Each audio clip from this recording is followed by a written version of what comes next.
graduate naman ako. Meron ako 212 months. Dahil 5 buwan ang walang patrabaho kay Mang Jerry bilang tile setter, wala rin siyang pambili ng maintenance sa alta presyon na 1 hanggang 2 piso kada buwan din. Ngayon, ang prices ng commodities natin, pataas ng pataas ang pagkain. Pero ang salary natin sa amin, hindi naman kami regular. Kung ano yung nandyan lang yan. Kaya malaking tulong daw sa tulad niya ang libreng gamot sa PhilHealth Gamot Program, kung saan hanggang 20,000 pesos sa halaga ng gamot ang maaring makuha ng bawat PhilHealth member kada taon. Malaki talaga yan, ma'am, na malaki talaga yan ang tulong sa amin, lalo na sa pinansyal. Malaking bagay, miski sa gamot nga lang, malaking bagay na, hindi na kami bibili. Ang 52 taong gulang na si Jose Manuel, natutuwa rin na malilibre na ang kanyang maintenance para sa hypertension. It's very nice. Napakalang bagay yun kasi ang maintenance 1,000 hanggang 2,000 per month eh. Epektibo noong August 21, ang PhilHealth Gamot o Guaranteed and Accessible Medications for Outpatient Treatment ay isang drug benefit package para sa lahat ng PhilHealth member. Saklaw nito ang 75 klase ng gamot na nirereseta para sa hika, ubo, diabetes, mataas na kolesterol, alta presyon, sakit sa puso, nervous system disorders at iba pa. Kasama rin ang antibiotics. Paano ba mag-avail?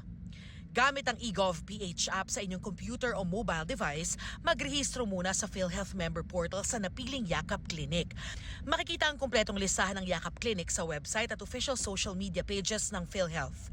Pero kung hirap na gumamit ng mobile device o may problema sa connection, pwede ring pumunta sa anumang PhilHealth office. Sa Yakap Clinic, may mga form na kailangang i-fill out. Kailangan ding magpatingin sa doktor at kumuha ng reseta. Kung may lumang reseta, pwede ring ipakita sa doktor.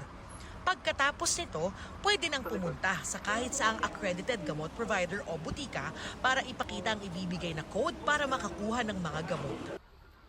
Long weekend po ngayon, Sabado, pero susubukan natin kung totoo ba itong yakap na to, tsaka yung gamot.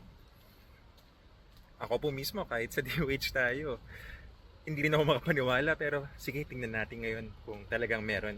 Sinubukan mismo ni Assistant Health Secretary at DOH spokesperson Albert Domingo ang pagkuha ng libreng gamot. Inabot siya ng 1 oras mula pagpila hanggang sa pagkuha ng reseta sa isang Yakap Clinic sa Alabang.